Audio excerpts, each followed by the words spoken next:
We did our second house viewing of a condo, and this time the unit was at Hyde Park, one of the most beautiful and most desirable areas here in Toronto, and this time we were actually ready to make an offer. After our previous viewing of a unit downtown, we kept on looking online for properties under $500,000 in the GTA, and we found this gem here. By the way, just in case you're new here, this video is part of a series where I document my entire process of hunting for a house in Toronto, to be exact in the GTA, for under $500,000 as a first-time home buyer. And in case you missed any of the previous videos and want to check those out too, then you can click on the playlist that I link up here. And guys, just to let you know what to expect, I'm going into this process of house hunting with an open mind, meaning that I may end up buying a house or I may end up not buying one. I will only buy a house if I find a property that fulfills these three criteria. 1, it's a good deal, meaning that it has good potential for appreciation. 2, that I can afford it, duh. And 3, that I can see myself living in that unit for at least the next 3 to 5 years. And if I don't find a property that fulfills those three criteria, then I will simply not buy, and I will just continue staying in my 320 square foot studio apartment, which currently costs me $1,280 per month, which is not too bad too. But who knows what I might find. And I hope that you'll stay with me till the end of this video, because later on I'll also share with you some mistakes that we did so that you can hopefully avoid doing the same mistakes and make the best of your upcoming viewings. So now let's start. The unit that we found was a 1-bedroom condo at 95 Queensway.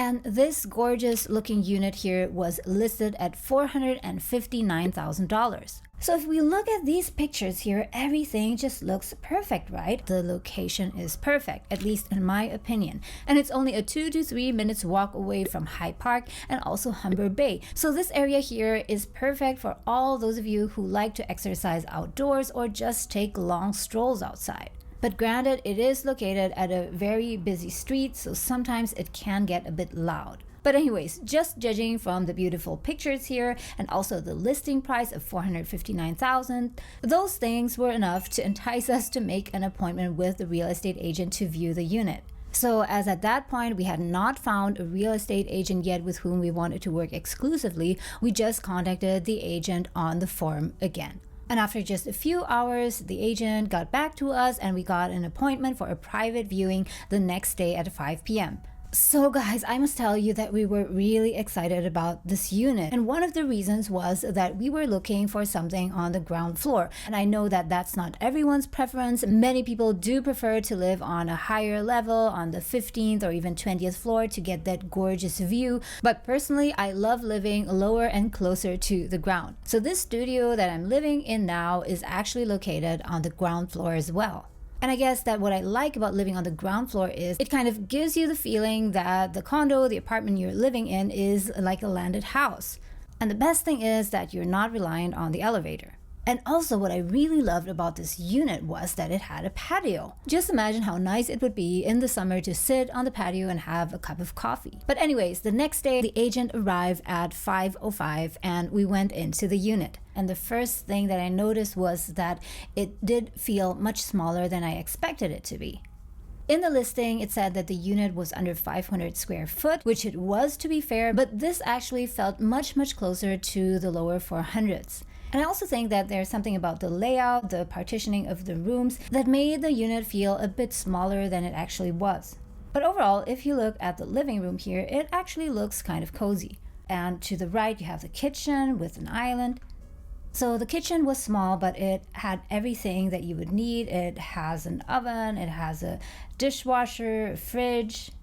And the agent also said that the kitchen came with the island, so the island would stay.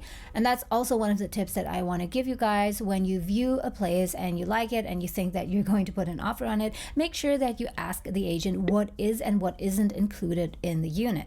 By the way, guys, please let me know in the comments below what you would like to know in more detail about. Let me know your questions about this whole house hunting and house viewing process, and I'll try my best to get back to you. If you're enjoying this video so far and you want to see more videos like this, then please let me know by hitting the like button. Thank you. So now going back to the living room, you see that the living room is actually quite small. The nice thing is that they just installed this little fireplace, which actually adds a nice touch to the room. But the furniture is just not that great. It's just too bulky and takes too much space. And now moving on to the bedroom. The bedroom was also very small. There was just enough space to fit this, I think, full or queen-sized bed. And there was almost no room around the bed. And in the back there, you can see that there's actually a tiny storage space. But what I didn't like about it was that it wasn't a full height storage space, but it was like only 1.5 meters tall or so you kind of have to crawl in there. So bedroom overall quite small, but I would say it's still functional and it's still enough for for two people. And on the right, you can see that the bedroom is directly connected to the bathroom. I know that many people like the bathroom to be directly attached to the bedroom, but I'm someone who prefers not to have that. I prefer the bathroom to be outside, for example, in the living room. But anyways, looking at the bathroom, it's a proper sized, clean, and quite nice bathroom. It has a bathtub, which was one of the criteria that I wanted to have in a property. And it also had this little laundry nook, I would say. So here on the left, you can see that there's a water boiler and there's also the stacked washing machine and dryer there. This wash basin installation looks a bit old, but that's something that you can actually easily change and that would not cost too much money either. And now from here, let's look at the patio. So this is the patio or porch or veranda. How do you call it? If any one of you knows what this is called exactly, is it a porch, a veranda, or a patio? It's definitely not a balcony, then please do let me know in the comments below. So the patio here faces the street and it's about, I would say, 2.5 meters times 1.5, 175. Enough space to place 2 chairs, a small table for drinking your coffee, and some plants. And it was a bit loud because it was directly at the street, at a busy street, but overall I was still happy that this unit had this feature. Okay guys, now let's start talking about some of the mistakes that we did. So hopefully you can avoid making these mistakes when you do your house viewing. So here during the viewing, you might have noticed that we had the lights on, and the reason was that it was simply getting dark, and that was a small mistake that we did. We scheduled the viewing too late in the afternoon, close to evening. And because of that, we only got an evening view of the unit, and we didn't really have an idea what the unit would look like at noon, in the early afternoon, how the lighting would be like, etc. So my tip would be, when you schedule a house viewing, think of the time of the day that you want to view it. In general, it's a good idea to view the unit earlier in the day, at noon or in the afternoon, so you get a feel of what it's like during daytime. And here's also mistake number 2. We didn't ask the agent to show us the amenities, the swimming pool and the common areas. So here, of course, on the pictures, you can see it. You can see the pool, you can see the reception in the main building. But on the day, we were just so caught up in details that we totally forgot to ask the agent to show us the pool, the locker, and whatever else the building had to offer. And of course, it's not the end of the world. You can always go back again and schedule another viewing with the agent, but that may or may not happen. So $459,000 doesn't sound like too bad of a price, right? But before we get too excited, let us look at what is included in this price. So this unit is less than 500 square feet, and that is exactly the type of unit that we can afford. It is a 1-bedroom apartment. It is located in the area of Swansea, and the style is a stacked townhouse. And the maintenance fee, very important, are $332, which is awesome. $332 for an about 400 square feet apartment is awesome. That is actually on the lower side. And there's good and bad news to this. So the good news, of course, is that we would only need to pay that amount for maintenance fees, which is awesome. But the downside is, as the agent told us, is that due to those low maintenance fees, there will likely be multiple offers. People will actually go crazy about a unit that has super low maintenance fees. And remember, it does have common areas and a swimming pool, a tennis court even, visitor parking, and barbecue permitted. Okay, here we come to the really important part. We talked about the maintenance fees earlier, which are $332. Is it expensive or cheap? It depends on what it includes. So what is included in the maintenance fees? Included is water, common elements, building insurance, and parking. So building insurance would add up to very roughly around $30 to $50 per month. So that's a value of approximately $360 to $600 per year. It could be lower though. Water is included, but that's the case for most properties.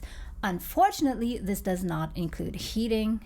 And as in most cases, it doesn't include hydro either. So the agent told us that if we purchase this unit, we would actually need to rent the water boiler, which costs around $50 or something per month. And on top of that, we would need to pay the hydro for that. So that, guys, is something that you really need to consider when you buy a house. Don't just think about what the mortgage costs, but think about what the total cost of purchasing the property is. And I might make another video on that to detail that out. Okay, another really awesome and valuable thing that I skipped just now is that this unit actually includes one underground parking spot.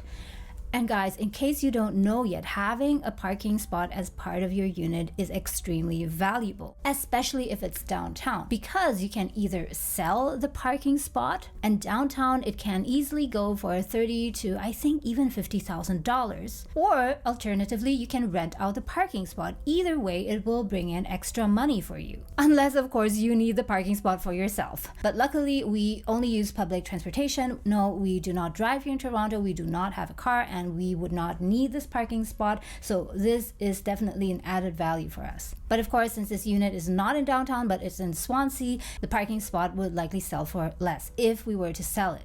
Yeah, so overall, looking at the price of $459,000, maintenance fees of only $330, although we need to pay separately for hydro, and the fact that it's located so strategically and it has this parking spot, this is a really good deal. But of course, if you watched my previous video of my first house viewing, which I'll link up here, then you will know that asking price does not equal sold price. So even though right now it's listed for $459,000, it could go for much higher. And that is what the agent actually told us. He thought that based on the average square footage price in that area and the historical sales in that building, this unit could easily go for $475,000 or even $480,000. But guys, I must admit, we were already kind of hooked. We really liked this unit, although it was not perfect. It did feel a bit small, but we had to be realistic with the budget that we had. This would be a really great deal. So after viewing the unit, we had a really long chat with the agent. We told him that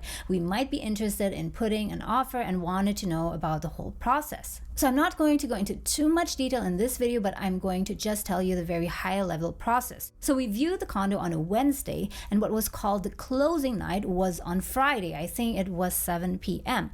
So closing night basically means that the seller and their agent pools all the offers of the potential buyers together on the same day at the same hour. And that is a strategy that is very commonly used by sellers to kind of drive the price up. Because imagine if you only have that one unit and then there are like 5 or 10 buyers who all want the same unit, guess what will happen to the price? There will likely be a bidding war. So basically, he told us that if we were really interested to put in an offer, we would need to do that latest by Friday afternoon. We would need to fill out some forms, and then we could submit our offer through that real estate agent. And we were keen to do that. We only had one concern, and that was the money. What did we have to prepare in terms of money, and how soon? As first-time homebuyers, we were planning to take advantage of the first-time homebuyer program. And that's something that I'll talk to you in another video. But one of the main points of the first-time homebuyer program is that it allows first-time homebuyers to purchase a property that they will occupy themselves with a down payment of only 5%, which is very low. So that meant that if we were to put in an offer on Friday afternoon and the seller would accept our offer that Friday night, then we would need to have that 5% available the next day on the Saturday in cash to hand over to the seller. And that's just because the closing night was on Friday 7 p.m. If the closing night or closing day were at, let's say, 12 p.m. noon that day, then we might even need to have that cash available in the afternoon to send over. Basically, a lot for us to process as first-time homebuyers here in Canada. So after that viewing, we basically went home and we couldn't sleep and think of anything else. We spent the rest of the evening crunching the numbers and trying to figure out how high of an offer we wanted to put on that unit. But what happened after that, what happened to our offer, the bidding, the negotiation, and so on, more about that in the next video, guys. And if you don't want to miss out on that video in case you're not subscribed yet, then make sure that you do subscribe and hit the notification bell so that YouTube will update you once there's a new video from me. In the meantime, guys, if you want to check out my playlist about my whole house hunting journey, then click on this playlist over here and you can check out all the prior videos. As usual, thank you so much guys for watching. You are awesome, and I'll see you in the next video.